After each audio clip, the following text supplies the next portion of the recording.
Voici la vidéo du tutoriel pour parvenir à faire un tableau de notes et un graphique dans le programme Calc d'OpenOffice dans sa version Lite. Premièrement, il est bon de rappeler que tout ce qui est inscrit dans les cellules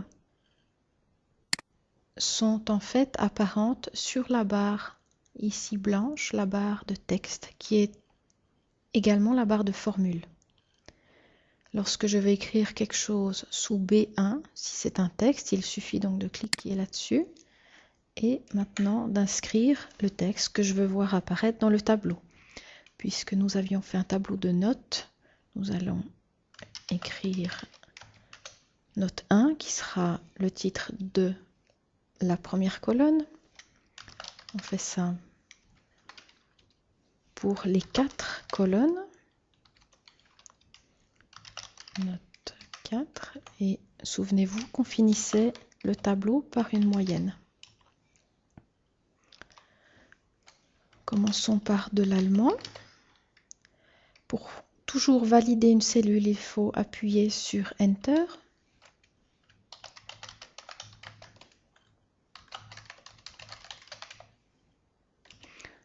Et en fin de compte, nous avions une moyenne générale qui était calculée. Voilà. Vous voyez qu'ici le texte dépasse la première colonne. Il suffit pour élargir la première colonne de venir avec la souris jusqu'à ce qu'on voit ce petit sigle d'une barre verticale avec une flèche qui part à la perpendiculaire à gauche et à droite. Ensuite on clique avec le bouton gauche et si le programme veut bien le faire, on peut bouger la colonne, c'est-à-dire la largeur de la colonne, on peut la modifier comme suit. Donc voilà, ici ce sera suffisant. Maintenant on inscrit les notes. Je clique là-haut.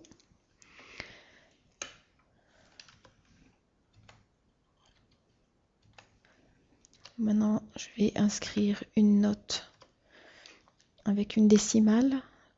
Dans ce programme, dans chaque tableur, il est important de se souvenir que les virgules ne sont pas prises en compte. C'est-à-dire si je veux un 3,5, je fais un 3,5. J'inscris d'abord toutes mes notes avant de faire les moyennes.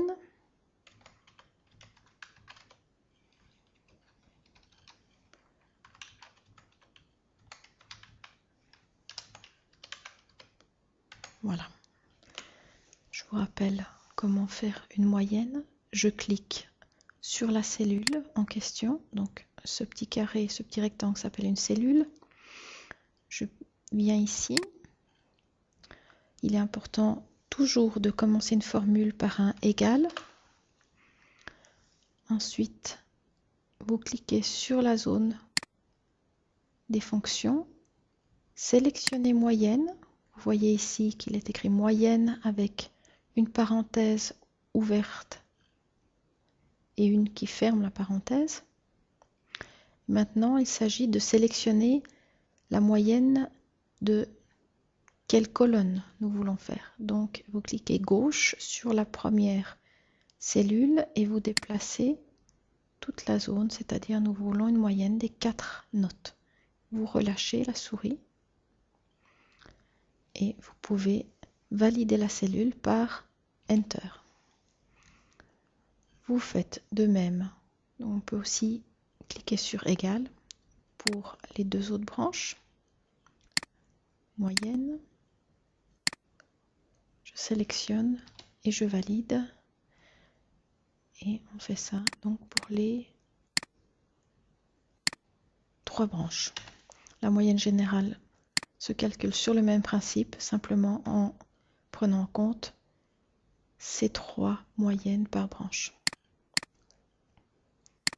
Comme ça. Et je valide. Voilà, ma moyenne générale. Deuxième chose qu'il fallait faire, c'était mettre en forme ce tableau-là. Donc je sélectionne uniquement les cellules concernées. Si vous ne voyez pas apparente cette barre d'outils, il faut la faire apparaître en allant sur affichage, barre d'outils et outils. Donc là, elle disparaît. Pour la faire réapparaître, outils, voilà. Ensuite, il y a cette baguette magique qu'on clique. Maintenant, nous avons le menu des mises en forme automatiques. Par exemple, voilà celui que je voudrais choisir. OK. Vous voyez que ça remet en page quelque part le tableau. Maintenant, si on veut un petit peu fignoler, je voudrais que ce texte-là soit centré dans la colonne. Donc, je sélectionne la ligne. Format, alignement, centré. Voilà. Ici, ce n'est pas nécessaire de centrer le texte. Par contre, on peut le faire aussi finalement pour les notes qui sont inscrites. Donc, de la même façon qu'on a fait, on a sélectionné la ligne, on peut sélectionner également les colonnes et on réitère ce que nous avions fait juste à l'instant, c'est-à-dire format, alignement, centré. Voilà. Voilà la fin de la première partie qui concerne le tableau.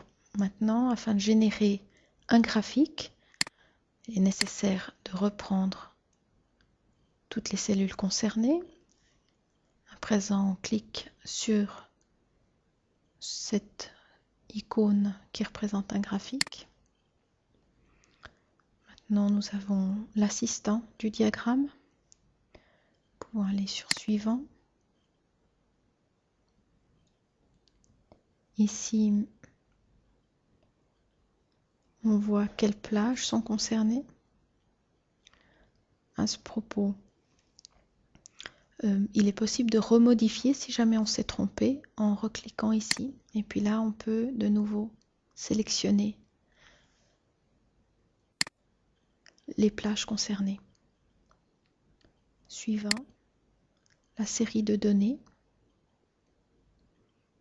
Donc, voilà, ici, il n'y a rien de particulier à modifier. On peut continuer. Bon, pour un graphique comme ça, on peut tout à fait décocher la légende afin que ce soit finalement plus lisible. Et puis nous pouvons terminer. Maintenant, ça se comporte comme un objet, c'est-à-dire du moment qu'on a la croix, celle qu'on voit actuellement là, si je clique, je peux déplacer l'objet n'importe où dans la page. De la même façon, si j'ai la flèche qui part à gauche et à droite, je peux élargir l'objet à ma convenance. Maintenant, je peux contrôler aussi que sur l'axe Y, on est bien sur une échelle de 6. S'il s'avérait que c'était une échelle automatique qui se mette sur 7 ou sur 8, la solution est de double-cliquer sur le chiffre quand il est inscrit axe Y et sous échelle, le premier onglet, vous voyez qu'ici l'échelle est générée automatiquement. Donc si c'était un autre chiffre que le 6, je pourrais venir décocher automatiquement et puis modifier. Puisque nous sommes là, nous pouvons également modifier l'intervalle, c'est-à-dire l'espacement, le nombre de petits escaliers qui figurent là sur la gauche. Je décoche automatique et je viens modifier cette valeur en 0.5.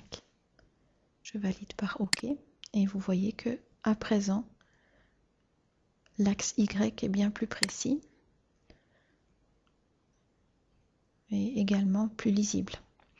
Maintenant, une chose qu'on peut faire également pour la lisibilité du diagramme, c'est de modifier la couleur, par exemple, de la moyenne, puisqu'elle peut être assimilée à une note comme une autre. C'est important de la différencier. Dans ce cas, quand je clique sur une valeur, vous voyez que ça sélectionne toutes les moyennes, c'est-à-dire 7 colonnes. double-cliquons sur cette valeur-là. Maintenant, on a 4 onglets. Je peux venir sur remplissage. Pour la différencier des autres, choisir une couleur vraiment différente. Mettons le gris, un gris clair. Dans la transparence, je peux aussi lui octroyer une certaine transparence. Dans les bordures, vous voyez qu'ici, on peut également modifier la largeur de la bordure. Maintenant, je valide par OK. Ici, nous voyons qu'il y a vraiment une lisibilité qui est plus grande. Voilà pour ce qui concerne cet exercice de base dans Calc du programme de la suite bureautique OpenOffice dans sa version Lite.